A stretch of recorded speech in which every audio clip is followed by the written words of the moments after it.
Bom dia de novo a você, bom dia a todos que acompanham o CNN Novo Dia. Sabemos que deve ser nesta segunda-feira e as armas devem ser levadas para a Superintendência da Polícia Federal aqui em Brasília. Renan, a gente até relembra quando o Bolsonaro foi preso na primeira vez, ele começou a cumprir a pena numa cela nesse mesmo local, na Superintendência da Polícia Federal. Então a previsão é que a defesa leve esses armamentos até a Superintendência, esses armamentos que hoje estão sob a guarda da Polícia do Exército.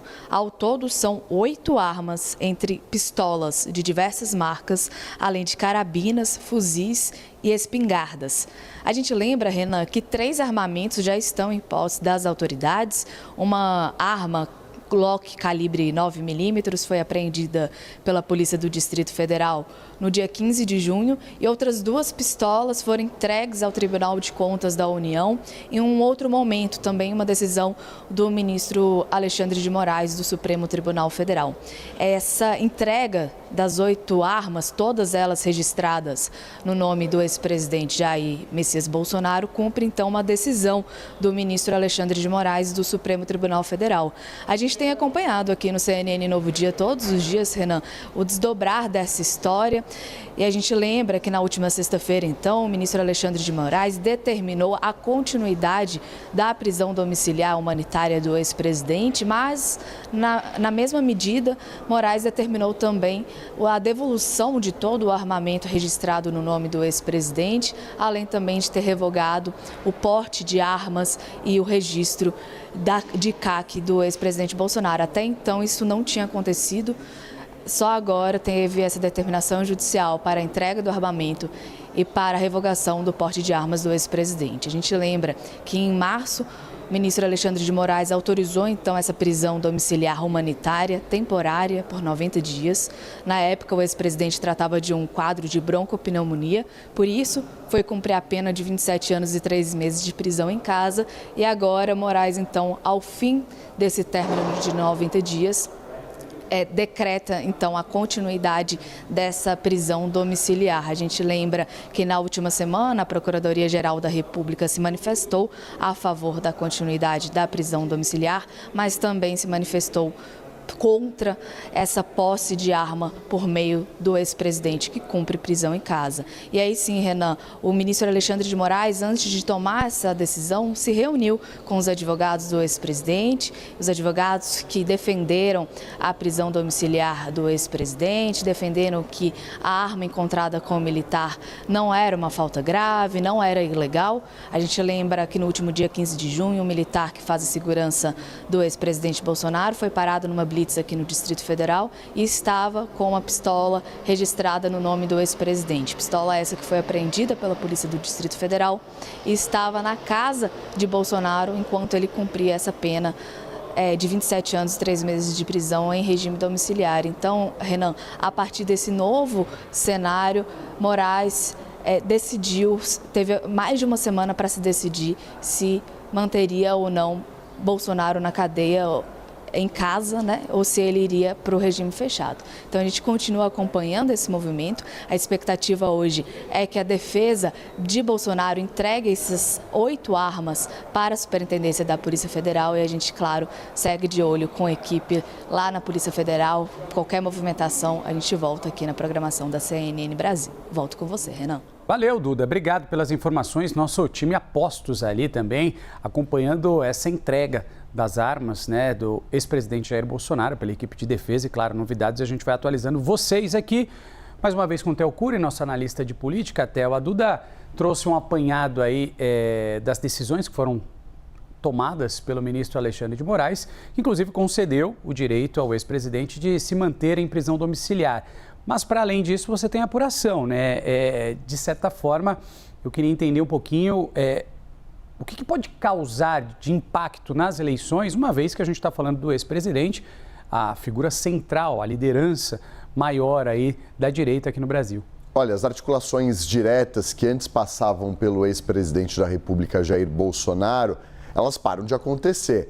Não que elas vinham acontecendo, sim, porque desde março já não acontecem. Mas essa decisão, ela mantém o ex-presidente da República longe do debate direto, das articulações diretas. Por que eu digo diretas? Porque ele ainda pode dar orientações para o partido dele, para o Partido Liberal, dar avaliações dele ou orientações e diretrizes sobre algumas candidaturas de maneira indireta, por meio de interlocutores, seja a ex-primeira-dama Michele Bolsonaro, seja, por exemplo, o Flávio Bolsonaro, que é filho, o visita, assim como os outros filhos podem visitá-lo na casa dele, em que ele está cumprindo essa prisão domiciliar. Obviamente, não tem livre acesso, tem dias da semana, em horários específicos, que eles podem visitar o pai, e por meio dos advogados. Flávio Bolsonaro entra na categoria filho, mas entra também na categoria advogado, algo que o Fernando Haddad fez quando Lula esteve preso na Superintendência da Polícia Federal em Curitiba, lá em 2018. E isso dá a ele mais uma margem de tempo, 30 minutos a mais. Dá 30 minutos a mais para essas conversas, para essas negociações e também para entender quais são as diretrizes e o que pensa o ex-presidente da República. Mudou o cenário, porque quando ele estava preso na Papudinha ou quando ele estava na Superintendência da Polícia Federal, ele podia receber visitas, e ele recebeu visitas de inúmeros políticos, governadores de estado, ex-ministros do seu governo, deputados, senadores, políticos e líderes de partidos, de siglas. Essas pessoas visitaram Bolsonaro em várias costuras políticas e de articulação do Partido Liberal ao longo dos últimos meses.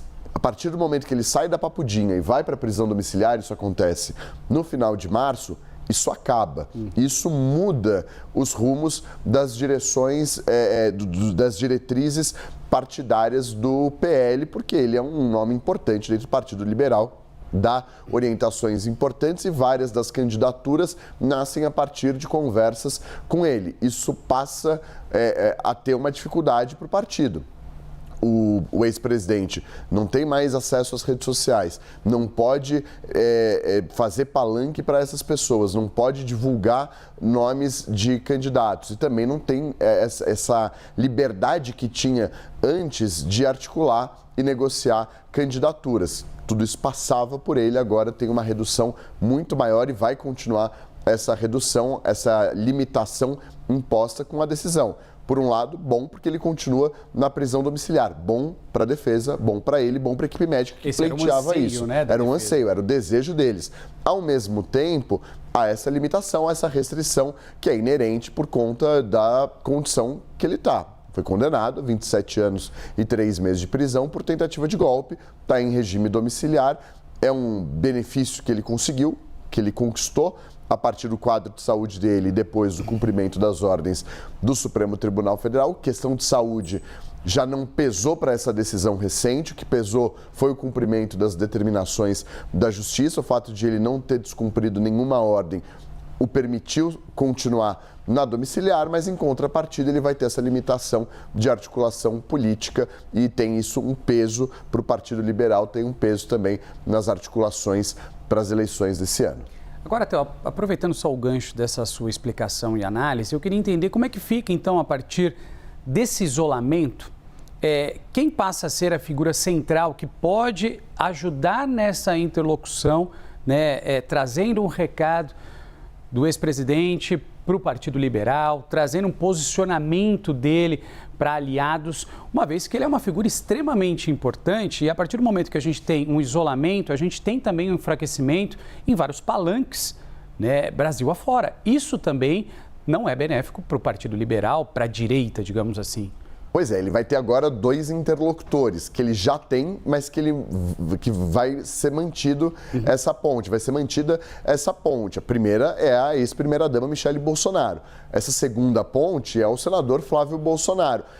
São 2 pontes importantes para o ex-presidente Jair Messias Bolsonaro. Mas, ao mesmo tempo, essas 2 pontes, elas estão indo para caminhos opostos. E elas estão, num momento, esses 2 interlocutores, de um entrevero dentro do partido. Eles estão vivendo hoje um desgaste interno, uma crise interna.